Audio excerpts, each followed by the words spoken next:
The Reynolds Aluminum Program with Fibber, McGee, and Molly. The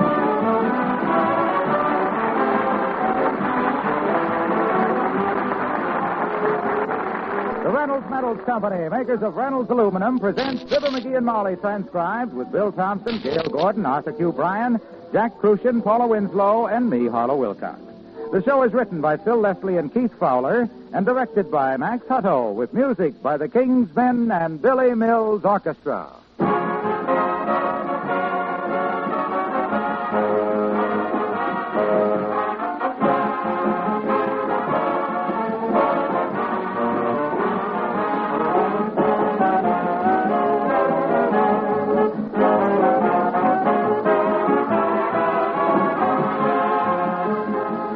Every farm workshop and practically every home has a paint shelf.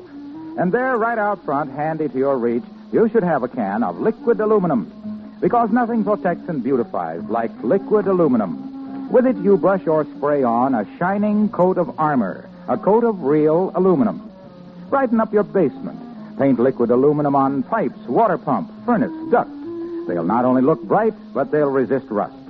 Use it in dark closets and stairwells. Put a coat of aluminum on rustable gutters, fences, tools, and machine parts. And if your roof needs coating, get the special liquid aluminum with asphalt. It will make the roof last much longer, and it will reflect heat, too, keeping the interior much cooler in summer.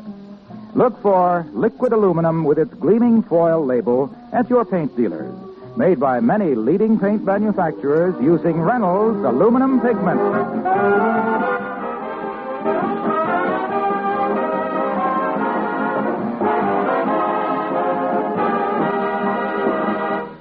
Some people go to a doctor's office to ask for medical advice. Some people go there to ask for their bill. But here's a couple on their way there now, just to ask Dr. Gamble to dinner. As we join Fibber, McGee, and Molly.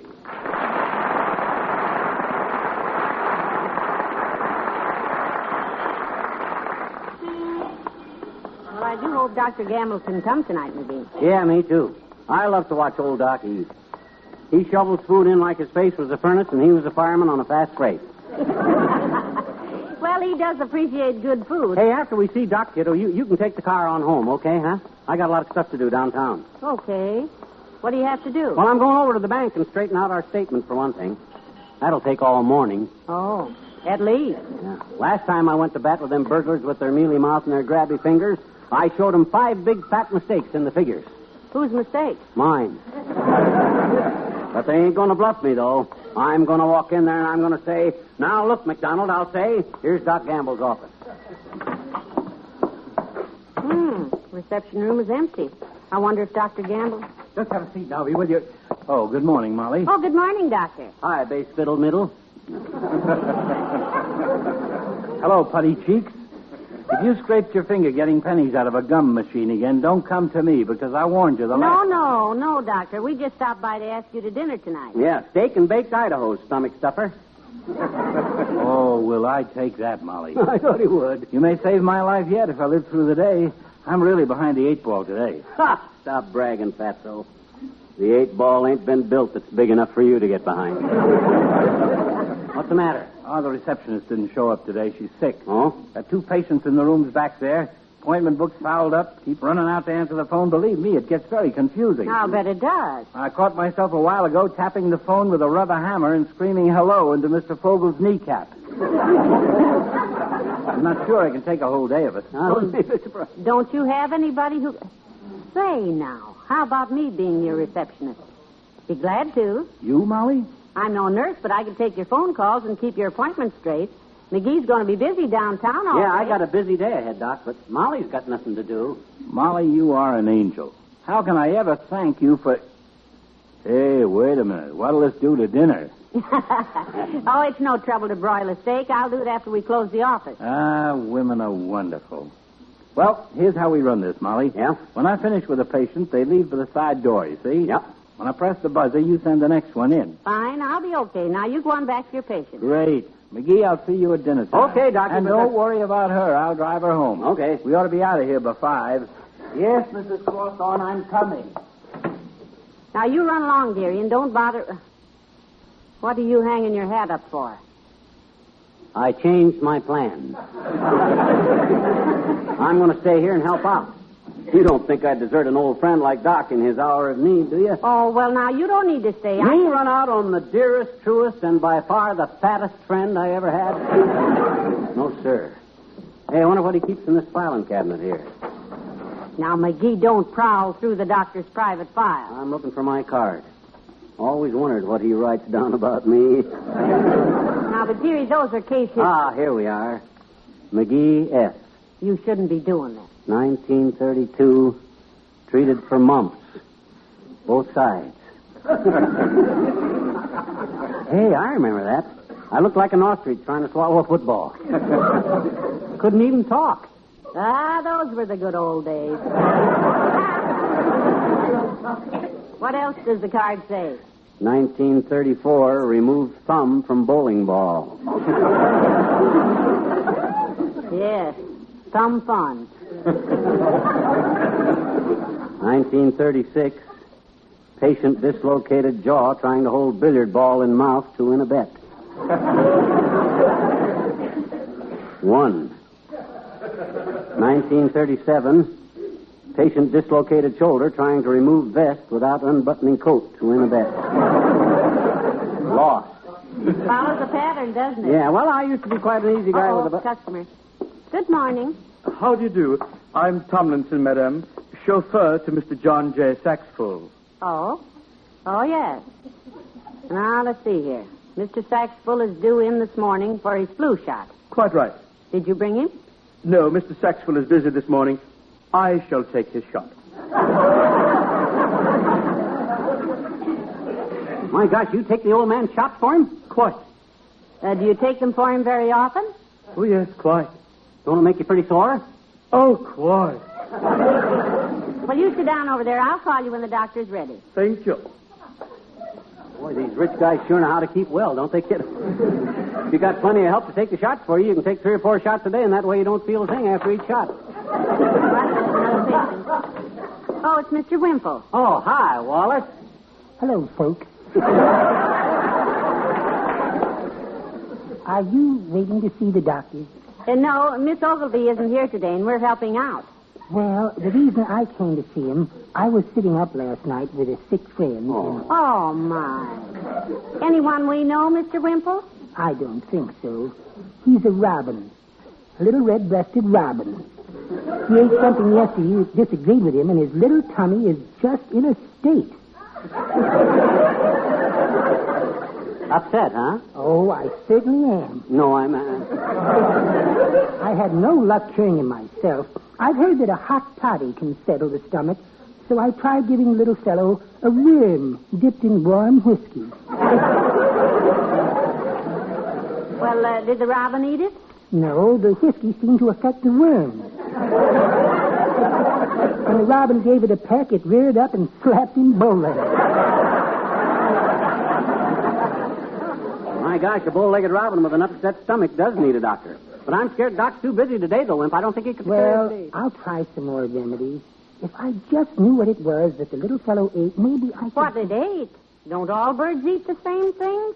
Oh, gracious, no, Mrs. McGee. They're not. Some of them have very odd eating habits. Oh? For instance, there's a variety of heron that eats nothing but onions and sour cream. Really? Yes. It's known as the marinated heron. But I think the strangest eating habit of all is that of the eastern Oklahoma down-they-go bird. Down-they-go bird. If you're ever in eastern Oklahoma and see a man clutching his trousers, you'll know that a down-they-go bird has been feeding. Oh. Well, what does the bird eat? Suspender buttons.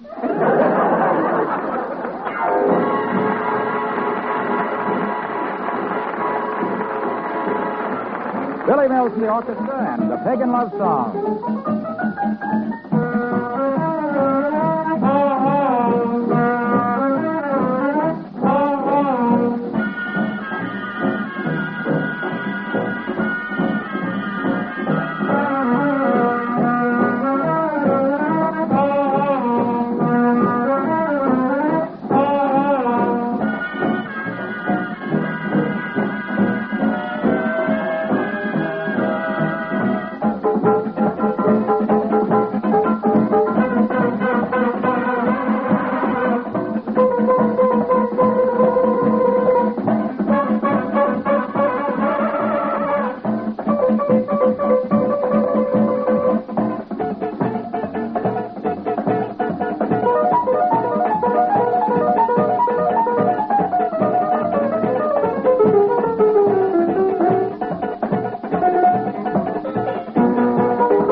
I do wish you'd put down the stethoscope and take off that white coat.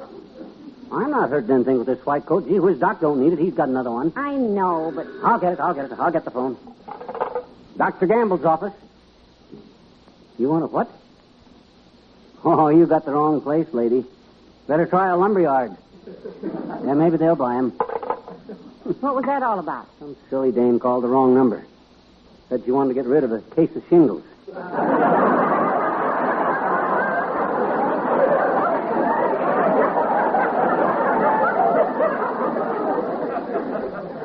Dearie, for your information, a case of shingles. Molly, how's it going out here? Oh, just fine, Doctor. Yeah, we're running a nice, clean spot here, Doc. The kind of place where the Mayo brothers wouldn't be ashamed to take their sisters. Where did you come? I thought you had things to do. Well, I decided to stay and help. You need me, boy. Oh, fine. Where'd you get that white coat? Off in that hanger. That's my extra one, knucklehead. Take it off and get... Where'd you get that stethoscope? Oh, that drawer. Well, unwind it from your spindly neck and stop prowling through my things. Okay. I'm just trying to help. Look, Molly, the cleaner will be here this afternoon to pick up his suit. It's hanging on the back of that door. Oh, well, I'll see that he gets it, Doctor. Thank you. And, McGee, if you really want to help, Yeah? my windows need cleaning. Oh? Just crawl outside, stand on the ledge, and go to work. Hey, there's no ledge out there, Doc. Darn it, you would notice that. Make 'em behave, will you, Molly? Now, you'd better get rid of the coat and stethoscope now, McGee. I'm not going to do it, and for Doc's own good. When people come into a doctor's office, they expect to see a guy in a white coat wearing a stethoscope and tearing up a cigarette. You got any cigarettes? Of course not. Oh, dear, I wanted to give the doctor this note here. Now, don't touch anything, please, McGee. I'll be right back. Don't worry, I can handle anything that comes up. You must think I'm a regular... Hello. Oh, hi, sis. Are you him? No, I'm not Doc Gamble, if that's who you mean. I'm just helping him out. Well, I wanted to talk to the doctor about an operation. Oh, I'll come back when he ain't busy. sounds pretty important, sis. What kind of operation? For my gallstones. Oh. Bad? Terrible. Well, stick around and maybe I can get Doc out here. Well, when do you want the operation? Oh, I already had it. 15 years ago. 15 years ago? Yes, I just thought it'd be nice to talk to a doctor about it. Oh. They won't listen to me at home anymore. Bye. I know just how she feels. People do that to me all the time. Hey, look at all the medicine. Boy, I wonder what this stuff's for. Say, was that the cleaner, McGee? Because what are you doing with those bottles? Oh, I'm just looking at them. Here's a bottle marked suntan lotion. This one here says take for insomnia. Yeah, I wonder if I mix them together, would I get a medicine that gives you a coat of tan while you sleep? Because I can make a mint of money if I... Put those down. Okay, but gee whiz, I can't have any fun if you keep... Hello, Miss Ogilvy. Is Dr. Gamble... Well, hey, Molly. Hi, pal. Hello, Mr. Wilcox. Hi, Junior. You and Molly waiting to see Doc, are you? No, I'm subbing for his receptionist. McGee is just furnishing atmosphere. Yeah, where do you hurt, son? Tell old Doc McGee. Oh, there's nothing wrong with me. Yeah, that's your opinion. I just dropped in to tell Doc that we're rehearsing the pageant tomorrow night for Washington's birthday. A pageant, Mr. Wilcox. Yeah, wrote it myself, Molly. I'm going to play young George, and Doc's going to be his father in that famous historical scene, George Washington and the Cherry Pie.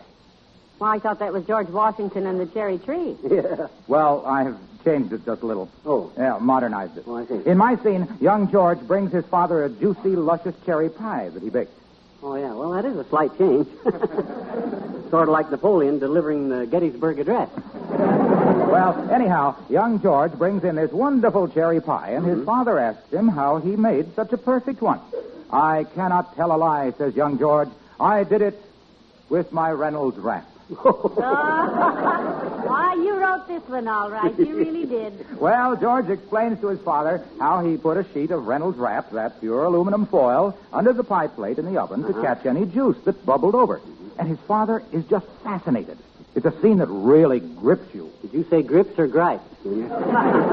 Grips, pal. That's what I thought you said. Yes, grips. So, Mr. Washington wants to go right out to the kitchen and bake a pie himself, but young George gives him a warning. Only use enough Reynolds wrap to put under the pie plate, he says.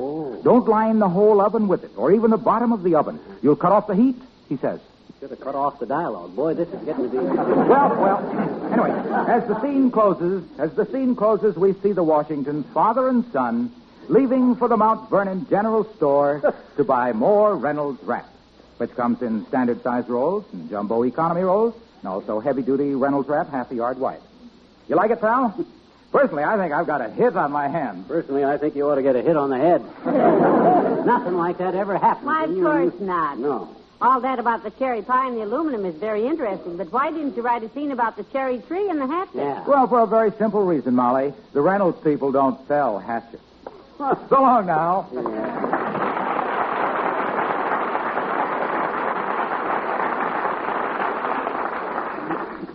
Lawyer lad, isn't he? Yeah. He knows which side his aluminum is buttered on. Doggone it, I wish some more patients had come in. It gets kind of dull here with nothing. Why don't you take off that white coat and relax? No. Or better still, just take off. For the Elks Club. No. I'm afraid you... Oh, good afternoon, madam. Oh, how do you do? Do you have an appointment? No, I just hoped I might find the doctor in and not too busy. Can you see me now, doctor? Me? Oh, sure, I can see you fine, sis. Can you see me all right? Pretty well, doctor. Mm-hmm. I suppose I should consult an oculist, really, but I saw your sign out here and I thought I'd ask. Well, if you want Dr. Gamble, madam... It's okay, Nurse Driscoll. I'll talk to her. Thank you, doctor. I seem to be having a little trouble lately with myopia. Trouble with your what, sis? Myopia, dearie. Says she has myopia. What would she be doing with your opium?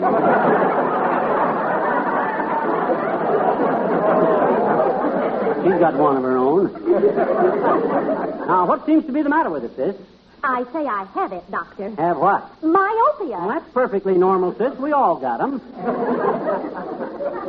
As long as yours don't bother you, don't worry about it. This is absurd.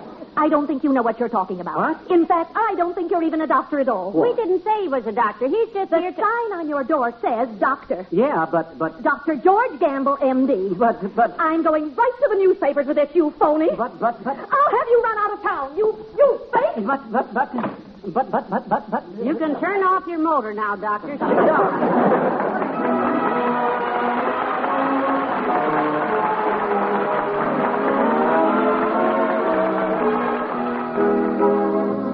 The King's Men, and with a song in my heart. Though I know that we meet every night, and you couldn't have changed since the last time, you're increasingly sweet, so whenever we happen to meet, when we meet, I greet you with a song in my heart.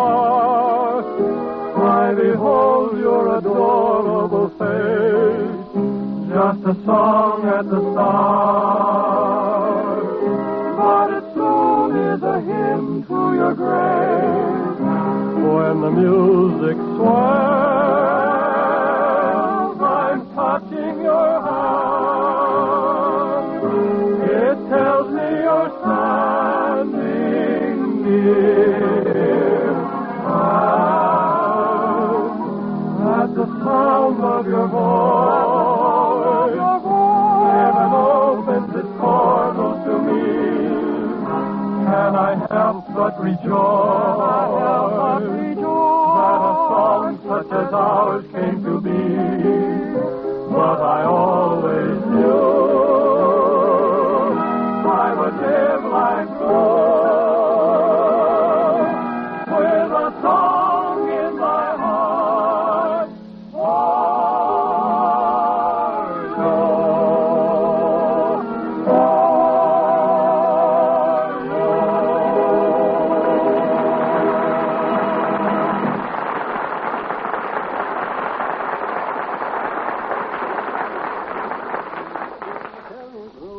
Look, McGee, will you take off that white coat like the doctor said? Now, Mayor Latrivia is due for an appointment in about 5 minutes.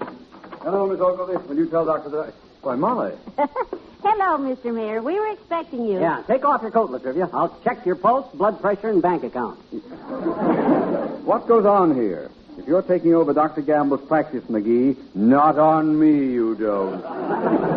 No, Mr. Mayor, Miss Ogilvy didn't show up today, and the doctor asked me to handle his phone for him. Oh, well, tell the doctor. Doc's busy today, so I'm handling the preliminary stuff for him. What do you need, boy, an operation? Hand me that scalpel off the desk there, Molly. What? I want to sharpen a pencil to take down his symptoms. The only symptom I have, McGee, is a recurring one, which is quite often induced by such unexpected encounters with you as this present one. It is a slight sensation of nausea. Well, gee, thanks, Homer. You ain't just saying that because you admire me.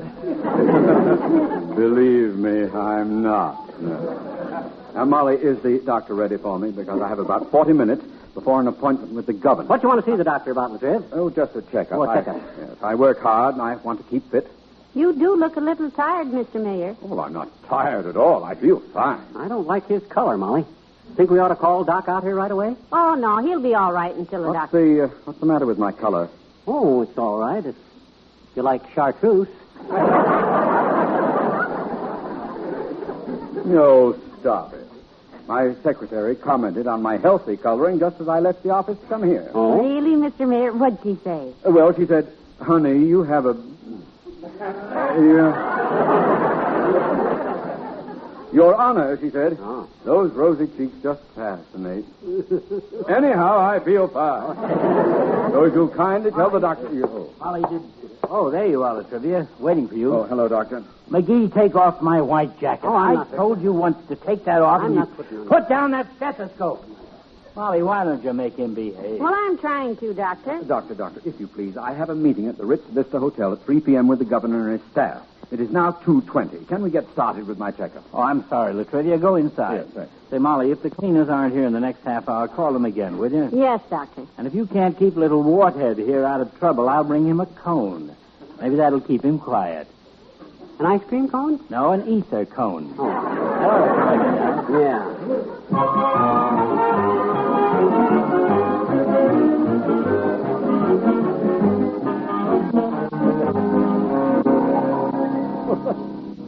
You're awfully quiet, dearie. What are you looking at? Oh, these X-ray pictures. Gee, these are the funniest bunch of pictures. Afternoon, ma'am. Eagle Cleaners. You got the wrong place, bud. We got no dirty eagles here. We don't really clean eagles, sir. That's just the name of our cleaning establishment, the Eagle Cleaners. Oh. Get the doctor's suit, McGee. It's in the inside office there. I'll get it if No, you stay right where you are, Molly. I'll get it. Where did Doc say he... Oh, here it is. There you are, bud. Coat, vest, and pants. Doc wants it cleaned and pressed, and when can he have it back? Well, I have some more pickups, and I won't get to the shop with it till about 6. I think he can have it back tomorrow, though, late. Well, good enough. Bye. Go on. Well, I'm glad we got the cleaning attended to anyhow.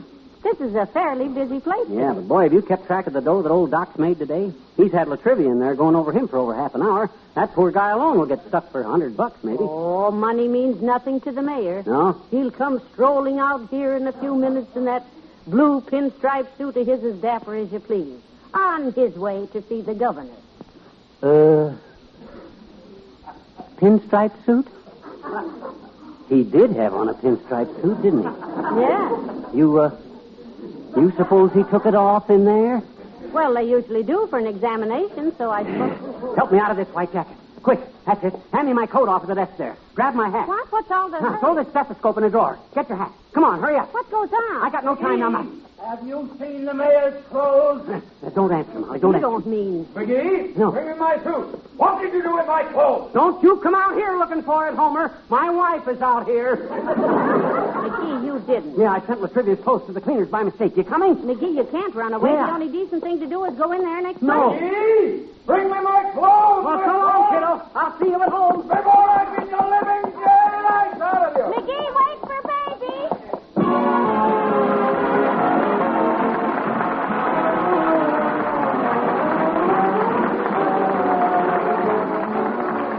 Fibber and Molly return in a moment. If you are keeping track of your fuel bills this winter, you know that $40 doesn't go very far. And yet, $40 can go very far toward cutting down those fuel bills and make your home much more comfortable the year around. $40 is about all it costs for enough Reynolds aluminum reflective insulation to do the attic of an average 6-room house. Say 4 rolls, 250 square feet to a roll. This aluminum foil, bonded to strong craft paper, is highly efficient. It reflects up to 95% of radiant heat, reflects the furnace heat back inside your house in winter, throws off the sun's heat in summer. And it's clean, easy, and pleasant to handle. You can staple it up quickly yourself. Just drive over to your building supplies dealer and ask for Reynolds Aluminum Reflective Insulation. You know, you can bring those 4 rolls home on the seat of your car. For more information, write to Reynolds Metals Company, Louisville 1, Kentucky.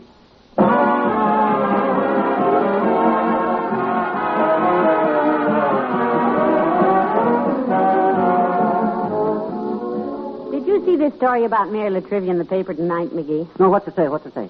Well, the headline says Mayor Latrivia snubs governor. Uh-oh. Says after waiting an hour for Mayor Latrivia, so he could appoint him to the State Park Commission, Governor Morton changed his plans and declared the mayor unsuited for the appointment. Declared him what? Unsuited. Boy, they don't know how true that was. Good night. Good night, all.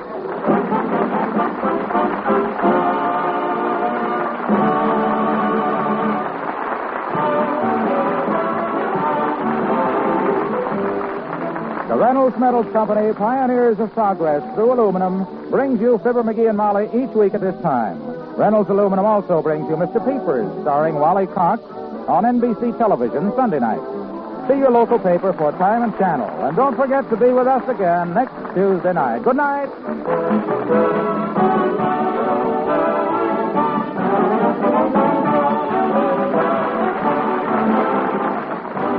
This program was transcribed. Tonight, play Two for the Money with Herb Schreiner on NBC.